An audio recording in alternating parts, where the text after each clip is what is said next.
En menos de un mes, Rusia y los Estados Unidos acordaron combatir contra el Estado Islámico en Siria y en menos de un mes se deshizo el acuerdo. Vemos el informe.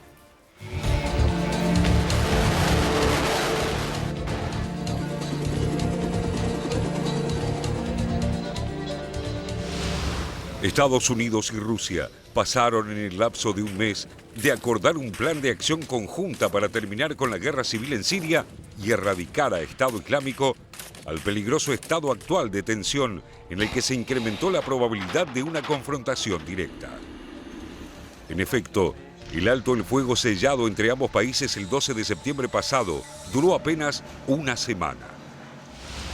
Un gesto de buena voluntad para viabilizar una tregua humanitaria y no como respuesta a las críticas occidentales por la brutalidad de los ataques aéreos, según el Kremlin. Las operaciones de bombardeos conjuntos nunca se llevaron a cabo en medio de acusaciones cruzadas de ataques a blancos civiles. Working together, Russia and the United States and our teams. El acuerdo ruso-estadounidense, que contenía cláusulas secretas que Washington ni siquiera participó a sus aliados de la OTAN, fue el segundo intento del año de lograr un cese de las hostilidades en una guerra en la que participan múltiples actores nacionales con agendas propias y opuestas. En el tiempo transcurrido, Rusia se involucró más a fondo en su apoyo militar al gobierno del presidente sirio Bashar al-Assad, particularmente en Alepo, donde la mitad de esa ciudad estratégica es controlada por grupos insurgentes islámicos encabezados por el Frente al-Nusra, al que terminaron por subordinarse los rebeldes no yihadistas, apoyados por Estados Unidos y sus aliados regionales. A su base naval en el puerto sirio de Tartus, que Moscú mantiene desde 1971 por un acuerdo con Damasco, se sumó la base aérea de Jmeimin, al sur de la ciudad de Latakia, desde la que operan aviones de combate Sukhoi, capaces de ser desplegados en pocos minutos para misiones de bombardeo.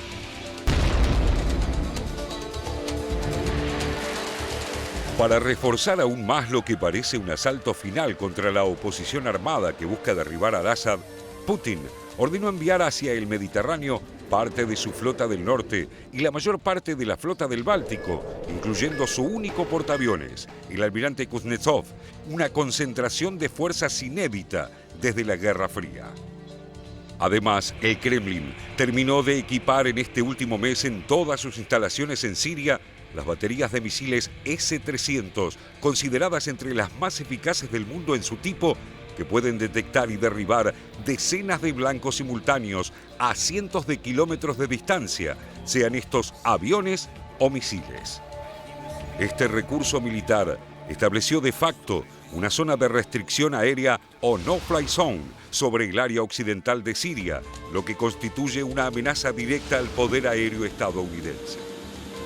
En este sentido, el canciller ruso, Sergei Lavrov, lanzó una clara advertencia a Estados Unidos, asegurando que si ese país decidía emprender ataques aéreos contra instalaciones del gobierno sirio, se lanzaría a un juego muy peligroso, ya que Moscú está en Siria por invitación de Damasco y dispuesto a proteger sus tropas y las de sus aliados. No fue la única señal de alarma. Turquía advirtió esta semana del riesgo creciente de una confrontación entre Rusia y Estados Unidos en Siria, lo que derivaría en una guerra regional y hasta global. Y varios medios rusos compararon en los últimos días la volatilidad de la situación siria con la emblemática crisis de los misiles de 1962, calificándola dramáticamente de antesala de una tercera guerra mundial.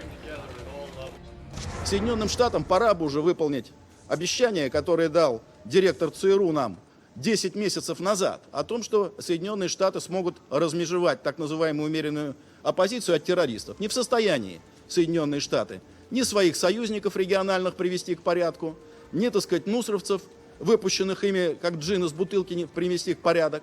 А вот, так сказать, с красивыми речами выступать Соединенные Штаты, конечно, научились. Moscú está particularmente inquieto por las amenazas de países occidentales como Francia, con el que también se erosionó mucho la relación bilateral en las últimas semanas, que amaga con acusar al gobierno ruso por crímenes de guerra en la Corte Penal Internacional a raíz de los incesantes bombardeos en Alepo, que han causado cientos de víctimas civiles. But let us be real. Terrorists are not the ones dropping bunker-busting bombs on hospitals and civilian homes in eastern Aleppo, nor are they besieging civilians there. The Assad regime and Russia are. Para aliviar este frente, tanto Rusia como Siria anunciaron un alto de los ataques aéreos a esa ciudad para permitir la salida de civiles y el retiro de heridos. Naciones Unidas saludó la iniciativa, aunque advirtió que se necesita una pausa más prolongada para poder ingresar la ayuda en la zona.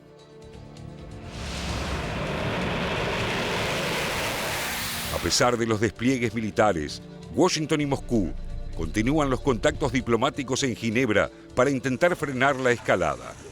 Los rusos ofrecen prolongar el cese del fuego si Estados Unidos y sobre todo Arabia Saudita y Qatar convencen al Frente al-Nusra, un afiliado de Al-Qaeda, de la utilidad de resistir en Alepo y abandonar sus posiciones allí.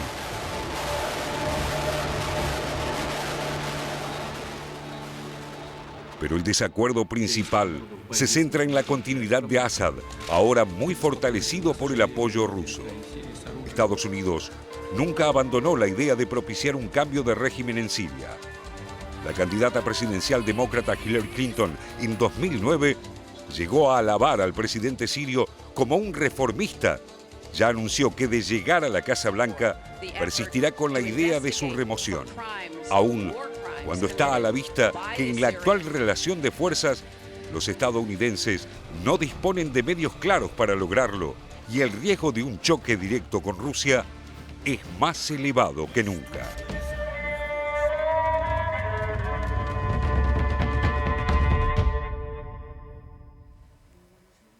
Si hablamos de Siria, hoy hablamos de Alepo, la ciudad que queda al norte, la ciudad en la cual hay una enorme crisis humanitaria. Esta enorme crisis humanitaria se ve sobre todo en los ataques del propio régimen de Bashar al-Assad y los de Rusia contra objetivos civiles. Por esto, François Hollande, el presidente de Francia, ha pedido llevar esto a la Corte Penal Internacional.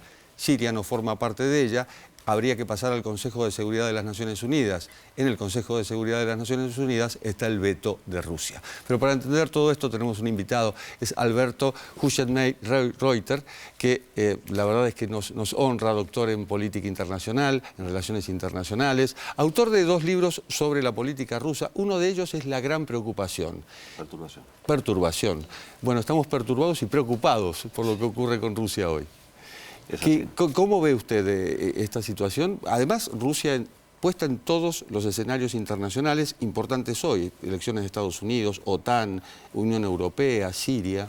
Sí, Jorge, vos tenés razón en decir que Rusia está presente prácticamente en todos los escenarios. Había un antiguo ministro de Relaciones Exteriores de la Unión Soviética, Andrei Gromyko, que decía que ningún conflicto en el mundo podía resolverse sin la intervención o la participación de la Unión Soviética. Yo diría que la Federación Rusa hoy no tiene esa escala de participación, pero en relación a la década del 90, sin duda es un actor preeminente que ha construido poder. Yo soy un poco escéptico en decir que estamos en una nueva Guerra Fría. Yo creo que no estamos en una Guerra Fría, puesto que la Guerra Fría implicó un patrón de relaciones y de pugna interestatal entre Washington y Moscú, que abarcó todo el mundo y mucho más allá, implicó una ecuación de ellos y nosotros, es decir, en términos ideológicos, el ellos nunca iba a desaparecer hasta que desapareciera el nosotros, ¿no? Hay una relación de pugna irreductible. Y no hay misiles apuntándose mutuamente, en principio. No hay misiles apuntándose mutuamente, pero yo diría que puede existir una relación quizá menos viable actualmente o menos segura en el campo de la seguridad nuclear. Porque los dos países continúan teniendo miles de cabezas nucleares, ¿no? ¿Por qué será que octubre es tan importante en Rusia siempre? Y este octubre, después de haber arrasado en las elecciones de la Duma, de la Cámara Baja, Putin da su discurso de apertura de sesiones en el cual habla de potencia defensiva y de una forma de restaurar el poder ruso en el exterior. Algo así como Me siento avergonzado por lo que ha pasado después de la caída del muro y después de la desintegración de la Unión Soviética, Alberto. Yo creo que las palabras de Putin necesariamente deben ser incluidas en un contexto estratégico. Yo, Jorge, considero que lo que está pasando hoy en Rusia, en Siria, particularmente en Siria, pero no solamente en Siria, sino también en Ucrania, lo que pasó antes en Georgia, tienen un patrón que pasa por la recuperación estratégica de Rusia y, en segundo lugar, por una cuestión relativa con la reparación de Rusia frente a Estados Unidos. Yo no hablo tanto de Occidente. Cuando hablo de Occidente, considero que Occidente es Estados Unidos. La pregunta que me hago es si cuando terminó la Guerra Fría, allá por los años estratégicos, 1989, 1991, dejó Occidente de considerar al Estado continuador de la Unión Soviética, la Federación Rusa, una posible o eventual amenaza, a juzgar por la serie de acontecimientos que hubo en la década del 90, particularmente la ampliación de la OTAN y particularmente la segunda ampliación de la OTAN. Yo diría que no. Yo diría que Estados Unidos continuó manteniendo un patrón basado en la política de poder que le había permitido ganar la Guerra Fría a Estados Unidos. Digo Estados Unidos porque Yeltsin y su ministro de Relaciones Exteriores, Kozyrev, hicieron otra lectura, para mí insólita en la política internacional, y ese patrón de poder por parte de Estados Unidos la continuó desde el fin de la Guerra Fría hasta hoy. ¿En qué consistió? En desarrollar determinadas políticas de maximización de poder o técnicas de poder, con el fin de lograr que nunca se recuperara la Federación Rusa y volviera eventualmente a ser un nuevo desafío. José. Alberto, vos decías que no es del todo correcto hablar de una nueva Guerra Fría en el sentido de que la Guerra Fría implicaba, por parte de los dos polos, de Estados Unidos y la Unión Soviética, la idea de que uno no podía sobrevivir si el otro seguía existiendo, digamos, y ahora con todos estos problemas hay la idea de que puede haber una convivencia, aún si es una convivencia llena de tensiones. También la Guerra Fría se desplegaba en todo el tablero mundial, digamos. Ahora, estas tensiones parecen ahora más focalizadas que en Europa Oriental, en Siria, en algunos lugares. En América Latina no hay una Guerra Fría entre Estados Unidos y la Unión Soviética como pudo haber. Ahora, en estos lugares donde está focalizado, ¿cuál es el nivel de peligrosidad y cuál es el riesgo de que esto escale hacia situaciones de conflicto mayor? En cualquiera de las dos principales placas geopolíticas, es decir, en Europa Central o en la zona del Medio Oriente, puede haber una escalada. De hecho, en la zona de Europa Oriental hay una escalada en cuanto a armamentos. Ahora, lo que quiero decir en relación a tu interesante pregunta es que la Guerra Fría implicó una situación de pugna interestatal en base a modelos alternativos que podían gustar o no. Yo creo que eso hoy no está, más allá de que algunos autores como Robert Kagan sostiene que el autoritarismo puede significar algún tipo de modelo en el futuro. Pero cuando yo miro el mapa de Europa Oriental y veo la cantidad de concentración de fuerzas que existen en este momento por el lado de la alianza política militar que es la OTAN y las Fuerzas Armadas de Rusia, yo creo que allí puede escalar una situación como consecuencia de un deterioro en la zona oriental de Ucrania. Ese diría que es un escenario con un color amarillo. Porque, ¿qué pasa en esa zona? Esta es una línea geopolítica roja para Rusia. Y yo creo que Occidente, esta es una percepción muy personal, yo creo que Occidente, desde el fin de la Guerra Fría hasta hoy, ha sostenido políticas de maximización de poder que no respetaron la sensibilidad geopolítica de Rusia. O sea, fue un error la ampliación de la OTAN, está diciendo vos. Sí, José, si uno sigue, por ejemplo, a los especialistas realistas, ni siquiera tomo especialistas que pueden tener otra posición.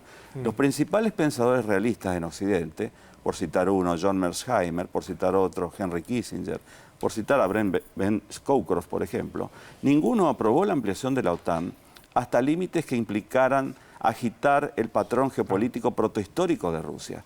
¿Qué es lo que está pasando ahora? Rusia puede soportar cualquier situación menos que se le acerquen fuerzas a su espacio nacional, que es lo que está pasando ahora. El declive geopolítico de Rusia como consecuencia de la pérdida de la Guerra Fría no quedó entonces, quedó ante decisiones tomadas por parte de Occidente en ampliar la OTAN al este de Europa y posteriormente al este del este de Europa, lo que tocó finalmente fibras geopolíticas que son las que hoy nos presentan escenarios de inestabilidad y posible escalada en esa región. Y de las que nos estamos ocupando. Raúl. Doctor, lo vuelvo al escenario de Siria.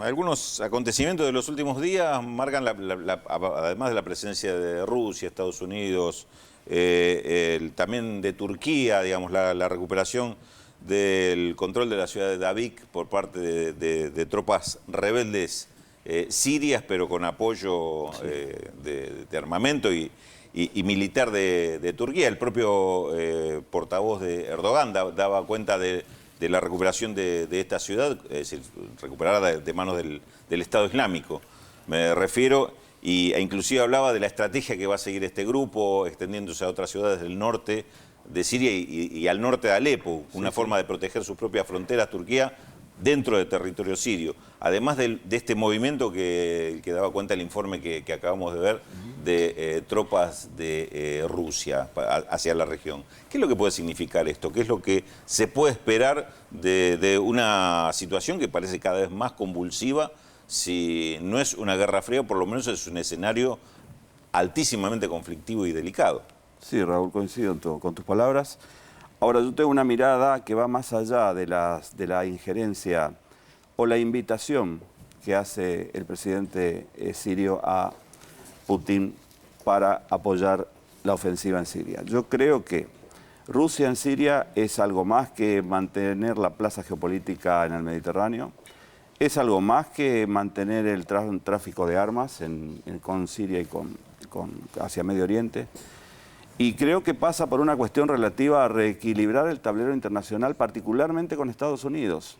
Lo que vuelvo un poco a lo que dije antes, lo que tenemos que tener presente hoy cuando analizamos el conflicto de Siria es que es un conflicto básicamente intraestatal. Pero hay líneas interestatales que se cruzan y por lo tanto dificultan mucho más ese conflicto, que pasan por las rivalidades que sostienen Arabia Saudita, Turquía e Irán como actores regionales, pero por fuera de esas tensiones están las tensiones mayores que tienen que ver con la de Estados Unidos y Rusia, que son las principales, puesto que Rusia no va a permitir una suerte de nuevo fracaso en cuanto a humillación frente a Estados Unidos. Siria siempre ha sido un Estado cliente de Rusia y la política exterior de Putin hoy en Medio Oriente, particularmente en Siria, dista completamente de la última Unión Soviética, de los últimos tiempos de Gorbachev. Fíjese esta relación que hago. En agosto de 1990, cuando Irak invade la petromonarquía de Kuwait, la Unión Soviética no se opone a la resolución de Naciones Unidas para acudir a esa región y evitar esta toma por parte de Irak. La Unión Soviética no se opone. Es decir, que ese día terminó la Guerra Fría, cuando la Unión Soviética dejó de apoyar a un Estado cliente. Hoy en día pasa totalmente lo contrario, puesto que para mí existe una relación directa entre Georgia, Ucrania y Siria como consecuencia de la proyección de poder que ha construido Rusia, que tiene un objetivo para mí bastante evidente, que es lograr tener control sobre el Mediterráneo oriental. El puerto de Tartus en particular. El puerto de Tartus está, pero ir algo más. Si uno sigue, por ejemplo, lo que está haciendo Rusia en materia de nuevos armamentos o nuevos desarrollos en el Mar Negro, la modernización que está llevando a cabo en las plazas portuarias militares de Sebastopol, una vez reincorporado o anexada Crimea al territorio de la Federación Rusa, evidentemente hay un objetivo geopolítico que pasa por no solamente un acto de reparación frente a Estados Unidos o evitar que Estados Unidos continúe desarrollando políticas de poder que restrinjan el poder de Rusia, sino tener una presencia geopolítica al Mediterráneo. Todo pasa por la reparación, evidentemente, y también en la política interna. Esta es una realidad, por eso la votación a Putin, es decir, este respaldo a Putin a lo largo de los años. Próxima pregunta, Natalia. Sí, Alberto, estamos hablando de un marco más geopolítico y macro, si se quiere, y efectivamente hay una obsesión también de Occidente. La última etapa de The Economist, Putinism, está dedicada nuevamente, como durante la crisis de Crimea, Putin, a Rusia, al imperio que se le achaca que está construyendo Putin. Uno puede coincidir o no, pero quiero saber si desde el punto de vista humano cree que está haciendo bien las cosas Putin en Siria. Realmente lo que uno ve de Alepo no tiene límites en cuanto a la tristeza y a la desesperación que se genera, porque los errores son de Occidente, pero también de las fuerzas rusas, combatiendo no solo terroristas, sino defendiendo el régimen de Bashar al-Assad, ¿no? Sí, es una pregunta interesante porque trae a la discusión la cuestión de los pueblos. Jorge, cuando hablaba hoy, al principio dijo, hoy hay más política internacional que política extranjera. Yo creo interpretar que lo que él dijo es que hay mucha actuación de los estados por encima de cuestiones que tienen que ver hacia adentro de los estados. Aquí tenemos, Natacha, una pugna y un fracaso. Siria para mí es una pugna y un fracaso. La pugna tiene que ver con lo que venimos hablando, ¿no? Las rivalidades intraconfesionales hacia adentro de Siria y las rivalidades interestatales que operan dentro de Siria y por lo tanto dificultan este país en el que existe una galaxia de grupos en pugna. Y el fracaso, el gran fracaso, tiene que ver con que las organizaciones intergubernamentales han visto reducida completamente la posibilidad de salvaguardar los bienes mayores de los pueblos. Por lo tanto, si hoy analiza lo que está pasando en Alepo, prácticamente han desaparecido toda línea de ayuda humanitaria. Yo entiendo la pregunta, pero quiero decirte que en cuestiones de política internacional, las relaciones internacionales están por sobre las cuestiones relativas al componente humanitario, que es importante, y tuvo una situación de anhelo cuando terminó la Guerra Fría. Cuando terminó la Guerra Fría se pensaba que era la hora de los pueblos y todo lo que iban a hacer los países era para establecer una mejor justicia internacional. No ha pasado así. Hablábamos de Alepo como sinónimo de Siria. ¿Qué pasa en este momento en Irak? Más precisamente en Mosul, la segunda ciudad al norte del país. Bueno, en Mosul tenemos una cuestión ya en Irak propia.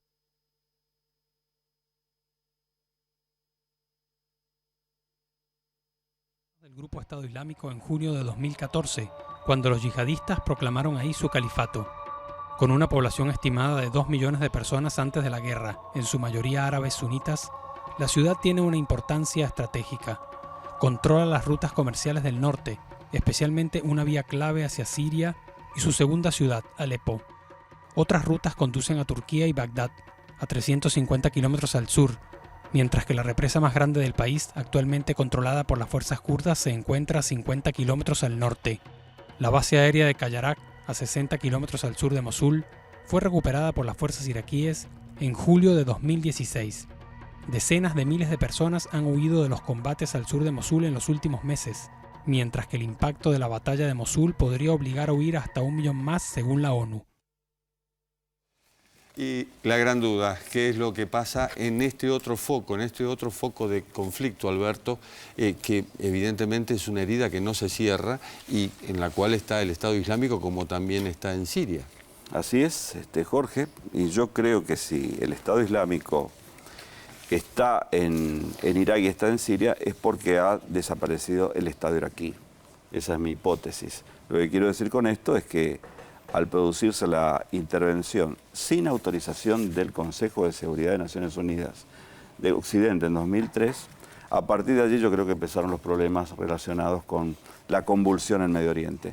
Porque al derrumbarse el Estado iraquí, particularmente al desaparecer las Fuerzas Armadas, a desaparecer todo el complejo de inteligencia, al desaparecer toda la burocracia iraquí, evidentemente muchos de esta gente que eran muchos, ¿no? Porque los países árabes trabajan con mucha estructura estatal, se dirigieron hacia organizaciones como por ejemplo el Estado Islámico. De manera que mi hipótesis es que si hoy existe el Estado Islámico es porque dejó de existir el Estado de Irak.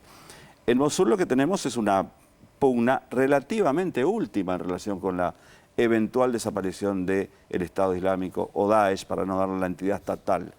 Yo creo que el Estado Islámico va a sucumbir finalmente, militarmente, y militarmente entre comillas, porque difícilmente vaya a desaparecer. O sea, veo que algunos especialistas incluso consideran que la posible derrota, entre comillas, porque difícilmente se llega a la derrota del ISIS, porque ellos pasan a la clandestinidad. Es un tipo de actor que tiene desarrolla una ecuación militar que consiste precisamente en desactivar su presencia cuando está en debilidad. Yo creo que la desaparición del ISIS de Mosul, por ejemplo, no va a implicar que Irak continúe estable, puesto que aquí existe una pugna interconfesional entre chiitas y sunitas, más otros grupos, que va a continuar. Y allí fue justamente en Mosul donde al-Baghdadi proclamó el califato. Esto fue en 2014. Vamos a continuar hablando de este tema, agradecidos desde luego, Alberto, por la visita, que por supuesto se reiterará próximamente para seguir hablando de estos temas, en especial de Rusia.